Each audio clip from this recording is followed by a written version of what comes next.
नाजरीन खुश आमदीद कहते हैं। और आप जानते हैं कि प्राइम मिनिस्टर हमारे मॉस्को में हैं इस वक्त, और पुतिन से उनकी मुलाकात भी हो चुकी हुई है। और हम रूस के जो सदर हैं उन्हें खराज तहसीन भी पेश करेंगे कि इंतहाई टेंस सूरत हाल में, यानी बड़ी कशीदा सूरत हाल। आप जानते हैं कि रूस ने कल यूक्रेन पर हमला कर दिया और उसकी वजह भी आपको थोड़ी सी डिस्कस करेंगे।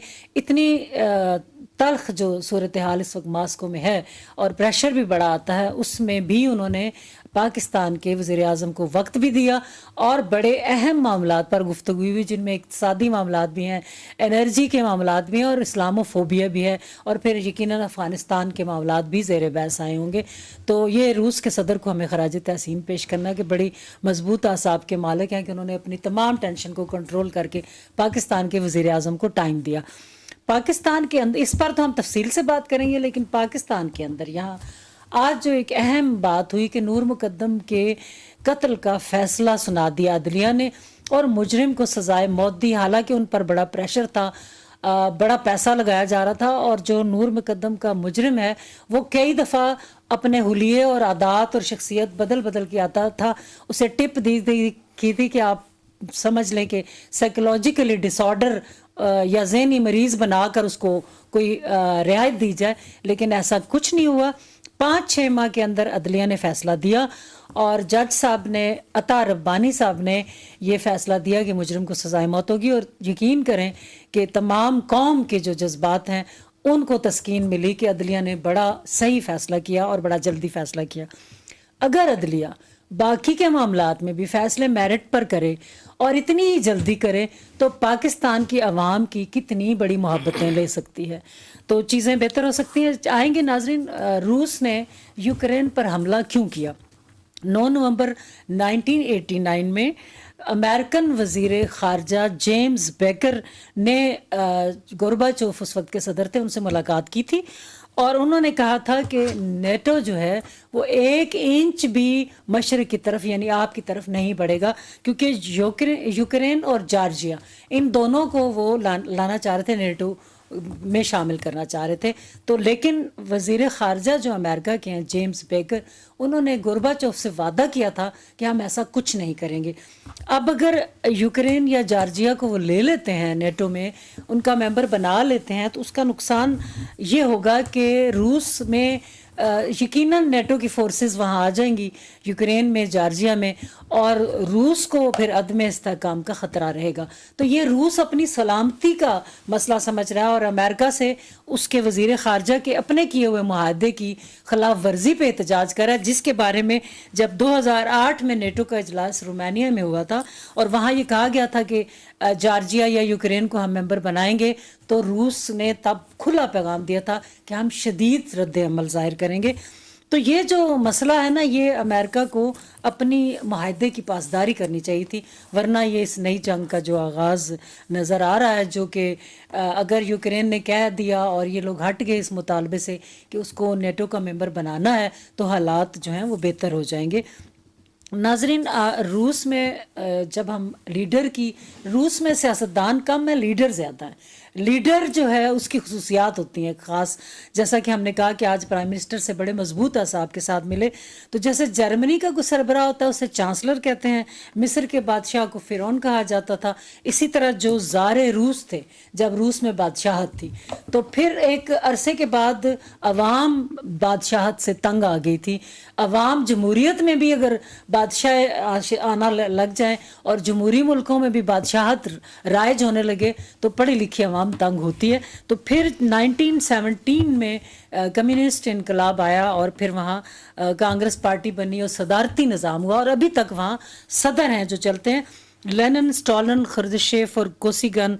और फिर आप बाद में गोरबाचोफ की पॉलिसीज़ बाकी के जो सदूर थे उनसे थोड़ी सी मुख्तलिफ थी। इसी वजह से वज़ीर ख़ारजा का, अमेरिकन वज़ीर ख़ारजा का गोरबाचोफ के साथ ही मुआहदा हुआ था कि वो यूक्रेन को नेटो का मेंबर बनाने के लिए नहीं आएंगे, जिसकी खिलाफ वर्जी पे आज रूस ने हमला कर दिया है यूक्रेन पर। चीज़ें कैसे बेहतर होंगी? एक दूसरी बात यह है कि वज़ीर आज़म की जो मुलाकातें हुई उनसे क्या तवक्कुआत हैं, किस हद तक सदर ने मुलाकात करके हमने उन्हें शुक्रिया भी अदा किया। बड़ी ऐसी सूरत हाल में वज़ीर आज़म गए, कुछ तो ये कह रहे हैं कि नहीं जाना चाहिए था, कुछ क्या कह रहे हैं, लेकिन चूंकि पहले से स्केड्यूल बना हुआ था तो प्राइम मिनिस्टर को जाना चाहिए था। लेकिन मुलाकात में क्या क्या हमें तवक्कुआत हैं, क्या क्या चीज़ें बेहतर हो सकती हैं और इस जंग का क्या अंजाम होगा, इन मौज़ूआत पर बात रहेगी।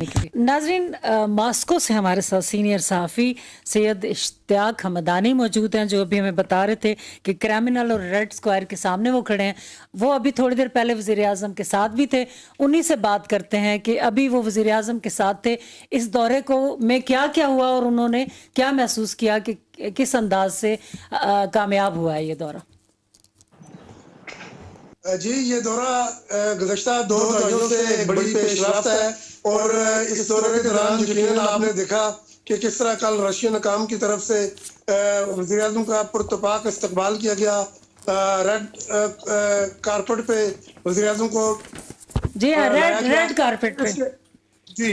और इसके अलावा ये है कि आज वज़ीर आज़म की सदर पुतिन साहब से मुलाकात हुई है। ये मुलाकात का जो दौरानिया तय किया गया था वो 1 घंटा था, लेकिन आज सुबह ही उसके शेड्यूल में चेंजिंग की गई। वो 3 घंटे की ये मुलाकात थी, लेकिन ये मुलाकात तकरीबन 4 घंटे के करीब जारी रही। अच्छा। और अभी अब से थोड़ी देर पहले वज़ीर आज़म साहब अपने होटल वापस पहुंच चुके हैं। तो उनके साथ शाह महमूद कुरैशी साहब थे।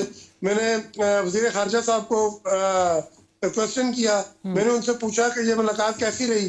तो चूंकि मीडिया से खान साहब से भी हमने क्वेश्चन करने की कोशिश की, लेकिन उन्होंने मीडिया से बात नहीं की। और वज़ीर खारजा साहब ने हमें ये बताया कि ये मुलाकात बहुत अच्छी रही। तो उनने और वो बड़े स्पार्ट थे, बड़े खुश थे इस मुलाकात पर। वज़ीर खारजा साहब के जो फेस रीडिंग थी उससे मुझे भी यही लगा कि वो बड़े खुश थे और बड़े पुरजोश थे।